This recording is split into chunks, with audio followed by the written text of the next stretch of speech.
So what we have coming up now is we have a presentation from the Previsualization Society. It's going to be taking a look at the wonderful world of PostViz, which is something that a lot of people don't really clue into. They don't know what it is. They've often never even heard the phrase, but it's all become an extremely important part of the production process at this point.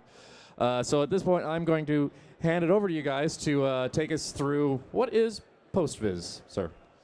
Thank you. Hi. My name is Chris Edwards, and this is... Oh, yeah. That's right. Hi. Ron Frankel. And we are two of the founders of the Previsualization Society and owners of Previs companies. So we're out here today to talk to you about our society and also to launch a very exciting new documentary video that we did this year on PostViz. We are a nonprofit trade organization dedicated to the advancement of the art form of Previs. And believe it or not, even though we just started a couple of years ago, we are 950 members strong worldwide. And so there's a lot of enthusiasm and interest in Previs. It's because Previs affects and helps to plan some of the major blockbusters in Hollywood and around the world, as well as a lot of mainstream entertainment. So you can't think of Previs as just for feature films. It's actually for commercials and theatrical venues, a lot of ride films for theme parks, video game cinematics, and actually the prototyping of the inside of inner workings of video games, as well as architectural projects and product design. So just to take a quick step back before we get into the specifics of PostViz, answer to the quick question of what is Previs. So Previs has been around for about 15 years as far as we can tell, maybe longer depending on who you talk to. And up until a couple of years ago, it never really had a coherent definition. So as this organization, one of the things we set out to do was to actually come up with a coherent definition that everyone could agree to as to what is Previs. And what we boiled it down to is this definition: a collaborative process that generates preliminary versions of shots or sequences, predominantly using 3D animation and a virtual environment that enables filmmakers to visually explore creative ideas, plan technical solutions, and communicate a shared vision for efficient production. It's a lot of words in the definition, but a lot of people did kind of come together, put their heads together to agree to it. And what it really boils down to is this notion that it's a collaborative process. We're working multi-departmentally. We're bringing in information from the various feature film, or if it's not feature film, the various departments, the various parties interested in making the project, and exploring the visual ideas before they go into production. Problem solving, coming up with better solutions, and hopefully helping achieving a more efficient production. So looking specifically at film production, because this is really where Previs was born from and where it really has its largest impact to date, there are 5 phases of a film production process. So you can understand these as development, design, pre-production, production, and post. And for each of them, we actually identified a specific flavor of Previs. And we gave that flavor a name just to kind of differentiate what we're doing at the different stages of production. So when we're in development, we're often doing pitch viz, coming up with ideas, maybe putting together little teasers, trying to just sell the idea, get people interested, letting them know that it's a viable idea that they could move forward with.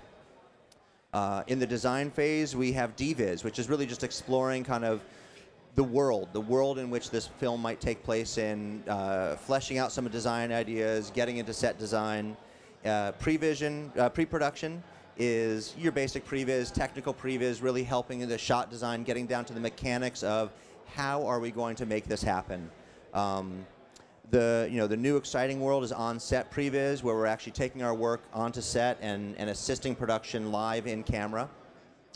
And then what we're talking about today is post-viz, which is kind of a little bit of a hidden secret, frankly, that has been coming up over the past few years, where the previs team comes in after principal photography and begins to lay in temp comps, helping out with editorial, helping out the director, helping flesh out the film, particularly for a director's cut. While the vendors are actually busy working on the final versions, a post-viz team could be working on fleshing out ideas for screenings, for preview screenings, and for the director. So what we're going to do today is talk about how we've been very active in the Previs Society to create these little documentaries. This one, which we launched last year at SIGGRAPH at the Autodesk booth, was a sort of a general overview of the power of Previs and how it affects many areas of the industry. And today, we're going to show you in a very exclusive screening of the PostViz sub-documentary.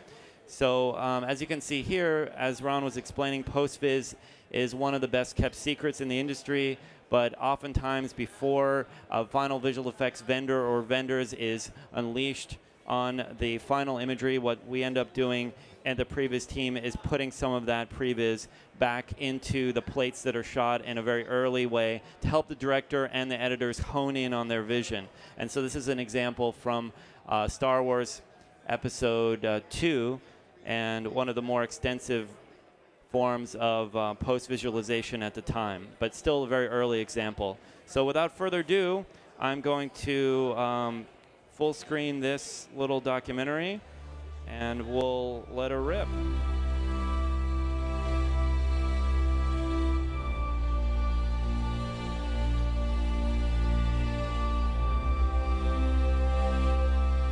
I think post-viz is the time when I want to be wowed by how it fits into the shot when you're working into real plates. It fills in the blanks. There, I think it's invaluable.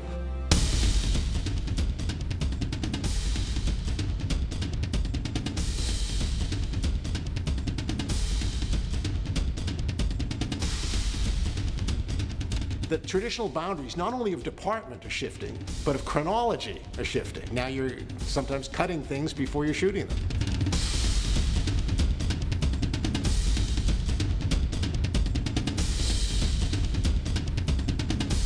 The Previs process doesn't have to stop after principal photography wraps. It really is the time in which the exploration should continue to craft your movie.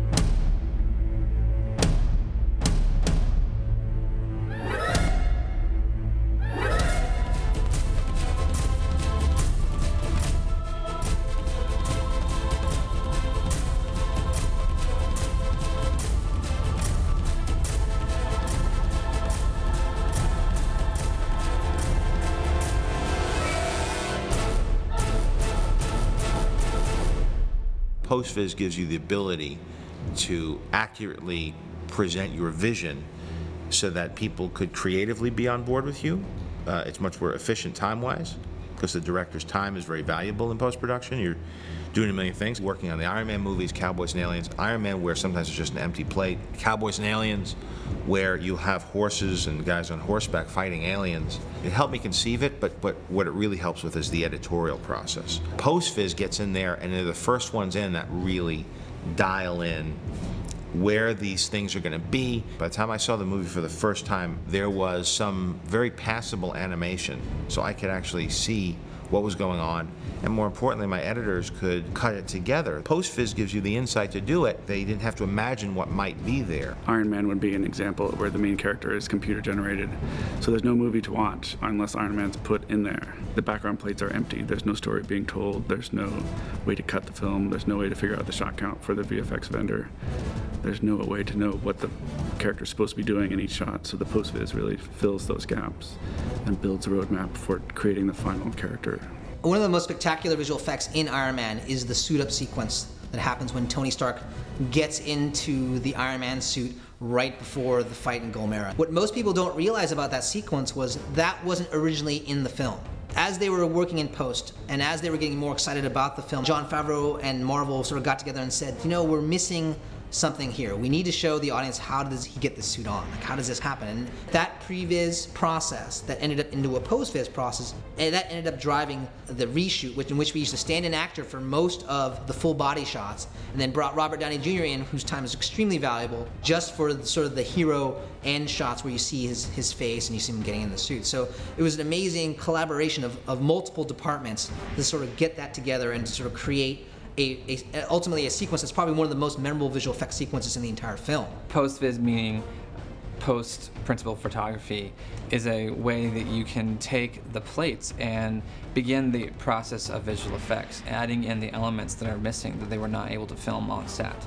Sometimes that's adding in creatures, sometimes that's adding in explosions, sometimes that's adding in extra characters, sometimes it's combining multiple plates to form a larger shot. The final visual effects pipeline is that it can take days or hundreds and hundreds of supercomputers, hours and hours to render these shots. Well, that's very expensive too. So let's not do that while we're trying to figure out what should be there in the green screen.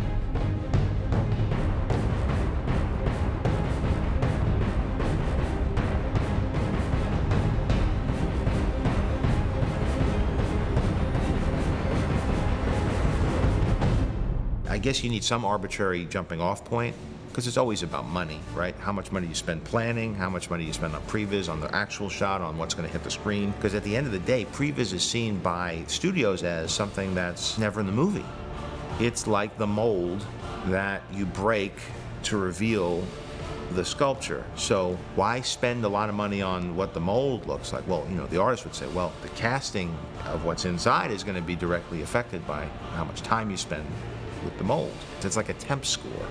So how much are you going to spend on a music editor? Well, I think a music editor is going to help you find your score. And so the score is going to be better and more efficiently done, and you're not going to have to redo it. I've never thrown out a score because I've planned my score with my music editor and understand what the music has to do in the movie. By the time we actually score it, you have an orchestra, you know what you're going to do. Same thing with effects. And sometimes you're still bidding in post-production, by the way.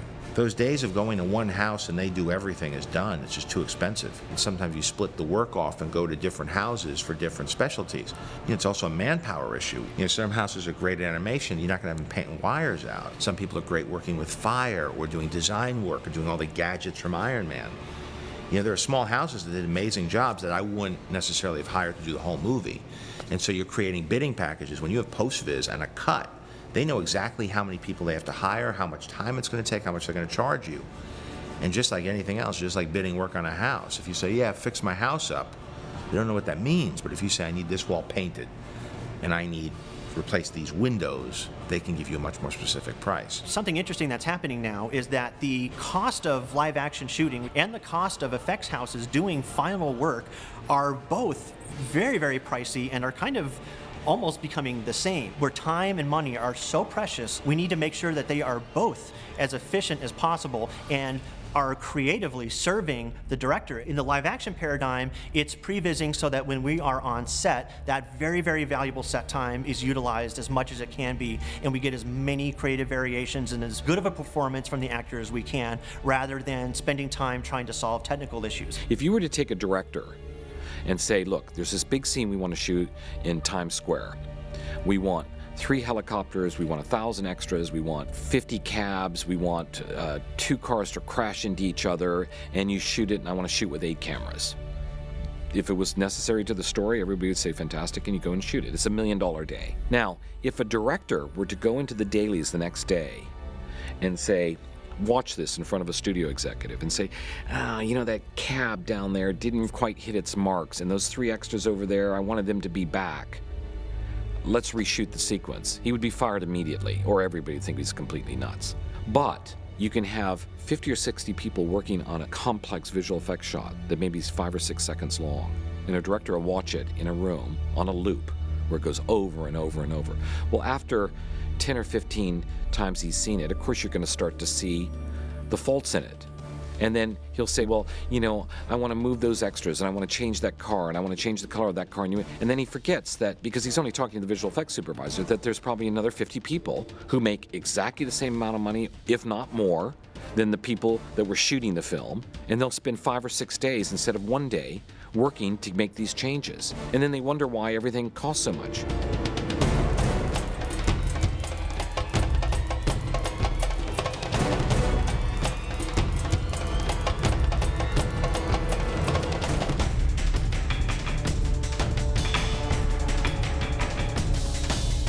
If a studio or a visual effects studio receives a post-viz edit, it's extremely clear what they're bidding on. They know exactly the plates and where the visual effects are ultimately going to go, what needs to be tracked, what needs to be composited, what needs to be simulated, what needs to be animated, all of the kind of traditional questions that VFX studios need to answer. It's right there in black and white. Your post-viz guy's right there with you. He's down the hall usually. That way you're not waiting for all these animators and passes and things from your vendor, because those are just man hours and it just starts jacking the price up. You're better off with a much more nimble group of people that get your sensibility.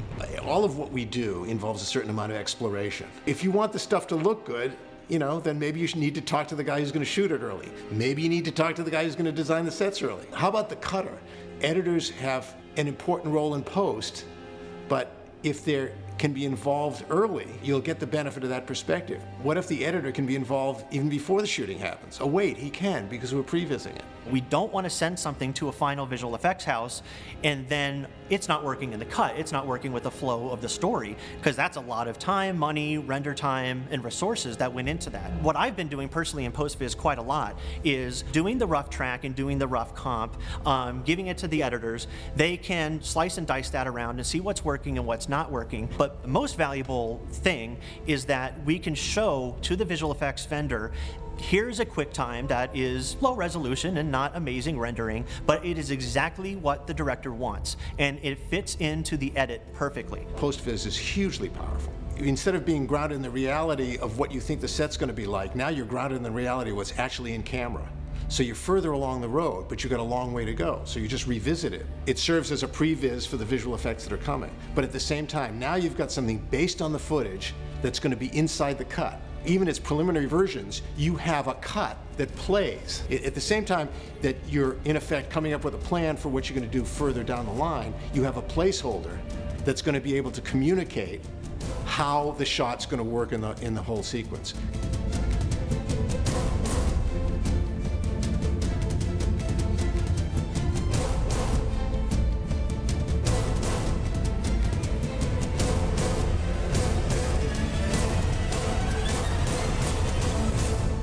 When we first got the Droid Factory sequence, it was literally video of actors jumping on a blue treadmill.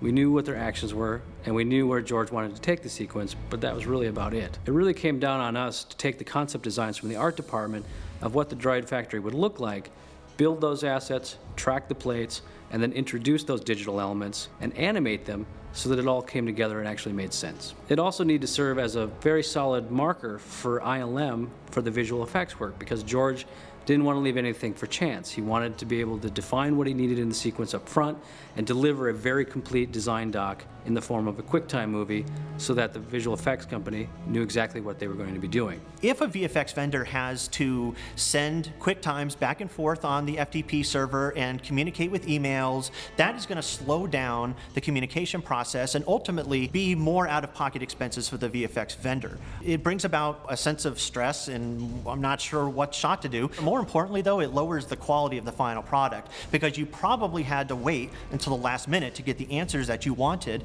Hence, it's midnight and you're rendering and you're freaking out and you get something that's kind of just above par, but not really the magic that you could have given to it if you were given the time to do it properly. Do that with us first so the VFX vendor can do what they are experts at, which is filing the footage and just making it magic. If you have a good post-viz guy, they can also help interface with the effects house as they turn over the information. And as the software becomes better, you can actually transfer assets over, so you might even be building off of animation that was done by your post-viz guy. So again, the line's disappearing. Another place where the post-viz process was a key in Iron Man was in the heads-up display or HUD devices. The HUDs were one of the most highly conceptual aspects of the film, and so it ended up being a really difficult problem to solve. Like, what do the HUDs look like? What the post-viz process allowed us to do is we could take Robert Downey Jr.'s plates and insert temporary versions of the HUD effects. One, to ease everyone's concern about how experimental those shots were, and two, to sort of give the orphanage a good idea of where we wanted to go with this. And it actually allowed them to design on top of what the crew designs that we would come up with. It was a very easy way, since we were at the production, to try ideas and show them to John Nelson, to show them to Jon Favreau, and to see, hey, does this seem to be going in the right direction? This is a cliche, but it bears repeating. We don't do individual shots. We're not shot makers, we're storytellers. You know, if the thing doesn't work in the context of a sequence, it's not going to work. If you are able to take something a little bit further, you're able to get the information that the director wants to convey to the final effects vendor, and that becomes something that's more of a blueprint of inspiration, if you will. It's not so much fill in the blank as much as, here, make it like this, but make it even better.